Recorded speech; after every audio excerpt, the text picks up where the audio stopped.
Now that is exactly what a movie should be. I feel the need for speed. Before I get started, I'd like to kindly ask that you hit the like button and please subscribe to the channel for more content just like this. Do or do not. There is no try. I love it when people show up in my comments section and say things like, "You're too negative," or "You just don't like anything, do you?" In reality, there are a few simple things a movie can do to satisfy me and give me what I'm looking for. One of those things, and the biggest thing probably, is just to make me feel something. Too often when I watch modern movies, it feels like filmmakers and actors are just going through the motions, and that they don't truly care about the film that they are creating, because it shows in the final product. And I'm here to tell you that the people involved with making Top Gun Maverick gave a shit about what they were doing. Jesus fucking Christ, it's about time!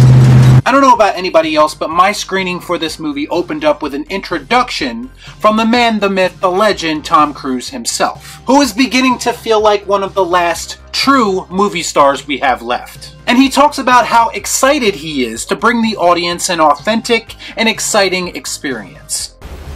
No shit. And that involved flying real planes, something that other studios would have probably just done with CGI. But in this film, it was very clear that the people involved wanted it to feel real, because that's how you create a connection with the audience. And in that aspect, they far exceeded my expectations. Authenticity is not something we get a lot of in movies anymore. But Tom Cruise, as an actor as well as a producer, brings it every single fucking time. And that's why he has the longevity that he has, and why he is still on top of his game to this very day. It is an up at dawn, pride-swallowing siege. Imagine for a second being paid to act, but not wanting to go all in the way that Tom Cruise does with his roles. Now, full disclosure, I only saw the first Top Gun about 2 years ago, and fun fact, that was one of the first videos I did that actually featured me using clips for the first time, and that's where I started editing my videos properly. But my point is that I didn't really have a long-standing relationship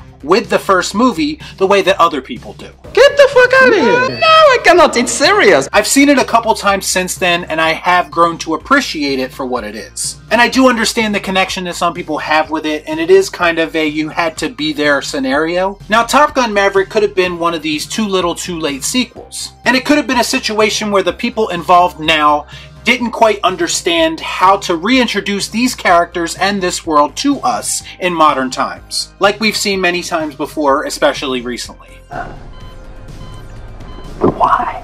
And movies like this typically end up being hollow nostalgia bait because of it. That is not what Top Gun Maverick is. Does it have its callbacks to the original? Absolutely. And all of those callbacks are done in a way that is sure to please longtime fans. But what this movie has that the nostalgia bait movies do not have is an emotional core and respect for what came before. And because of that, this movie should be the blueprint moving forward as it pertains to how you properly reintroduce older properties. Goddamn right, that's the only way I work, Cap.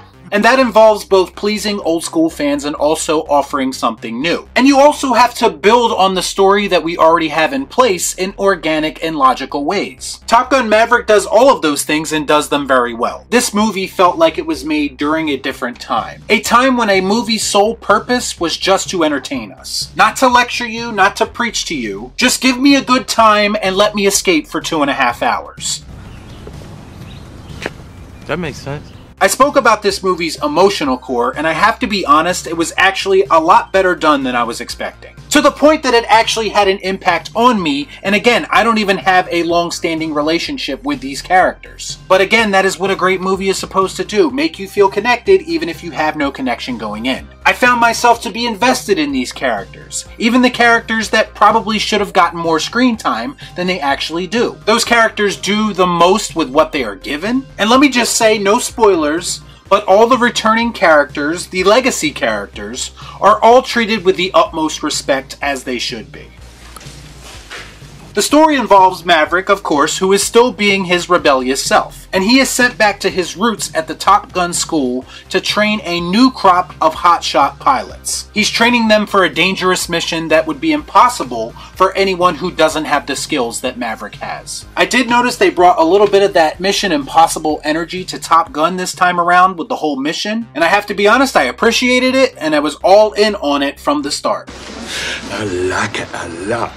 He agrees to go train these people, but it comes with a little bit of emotional baggage. Then we get to see Maverick go through this internal conflict that really drives the film and is the heart of the film that I spoke of before. There's also this underlying double meaning of how Maverick's ways are becoming outdated, which is a little meta and reminiscent of Tom Cruise himself and how he treats movies in Hollywood. Take a big step back and literally fuck your own face! So as I was watching this movie, I was enjoying it, but I wasn't quite blown away yet. And then the third act happened, and let me just tell you, this is one of, if not the most thrilling final acts to a movie that I've seen in some time. This finale was so good that it actually pushed the film for me to another level. And it was a 1000% satisfying conclusion on top of it. Why do you cry? The third act is exciting, it's emotional, it's visually impressive, and it has a surprising amount of tension. I actually found myself holding my breath during some of these action sequences. It had everything you could possibly want to send you home satisfied. And if I had to sum up this movie in one term, it would be just that, satisfying. It actually managed to further renew my faith that some people in Hollywood still understand what audiences want to see when they go to the movie theater. Surely you can't be serious. I am serious. And don't call me Shirley. I strongly recommend that you do not cheat yourself of this experience. Go support this movie at the movie theater and send a message to Hollywood that we want more movies like it. Is it a perfect movie? No, it's not. Does it have some slow spots in the middle of it? Absolutely. Are some of the characters not as fully fleshed out as you would like them to be? Yes. But this movie did the most important thing of all, and it did it well. That being, show me a good time and make me give a shit about what I'm watching. So much so that I actually think it manages to improve upon the concept that was laid out in the original film. And for that reason, it deserves all the praise in the world, and that's why I'm going to give it the Bill and Ted. Excellent! Y'all be cool. Shut up.